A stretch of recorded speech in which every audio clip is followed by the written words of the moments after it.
এর বাইক চালানোর স্টাইল দেখে আমি তো গাড়ি থেকে পড়েই যাচ্ছিলাম। তারপরে বাড়িতে আসলাম এবং আমার যে হেডফোনটি আছে, মাইকটি আছে, সেটি জড়িয়ে গেছিলো। সেটি তারগুলো ভালো করে খুললাম।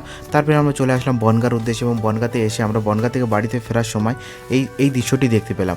এখানে একটা গাছে অনেক বাদুড় ঝুলে আছে। তারপরে এখান থেকে বনগাঁ হেলেঞ্চা রোডে একটি খুব সুন্দর জাগ্রত একটি কালী মন্দির আপনি দেখতে পাবেন এবং কালী ঠাকুর আছে ভিতরে।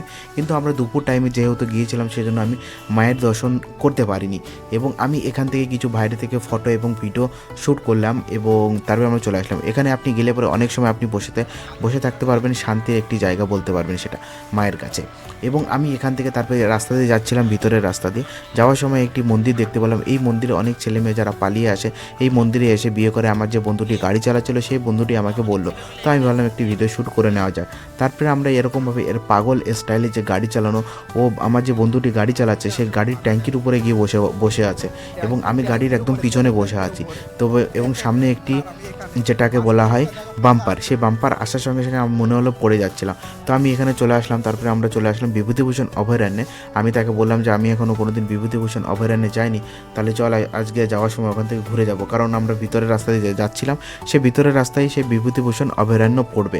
তো সে বললো চল তাহলে একবার ঘুরেই যাই ওখান থেকে। আমরা ভিতরে ঢুকলাম না এবং বাইরে থেকে ঘুরে চলে গেলাম। তো আমরা এখানে, এটা হচ্ছে টিকিট কাউন্টার, এখানে পার হেড আপনাকে 100 টাকা করে দিতে হবে, যেটা এখানে আপনি লেখা আছে দেখতেই পাচ্ছেন। এবং আমি এখানে দাদুকে গিয়ে বললাম যে দাদু এখানে হরিণ টরিণ এই সমস্ত কিছু আছে কি, হরিণ বাঘ? তো দাদু বললো কি হ্যাঁ সব কিছু আছে, আপনি ভিতরে টিকিট কেটে প্রবেশ করতে হবে, তবেই আপনি এগুলোকে দেখতে পাবেন, বাইরে থেকে কিন্তু কিছু দেখতে পাবেন না। বাইরে থেকে আপনি বাঁদর এবং বাঁদরের বাচ্চা এই সমস্ত কিছু দেখতে পাবেন এবং ভিতরে দুটো গার্ড বসে আছে। এটা হচ্ছে তার দৃশ্য, বিভূতিভূষণ অভয়ারণ্য লেখাই আছে উপরে।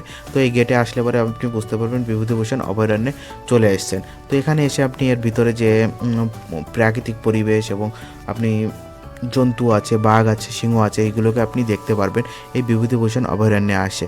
এবং আপনি যদি আসতে চান তো অবশ্যই ভিডিওটির নিচে গুগল ম্যাপের লিঙ্ক আছে, ভিডিওটিকে অবশ্যই লাইক করবেন।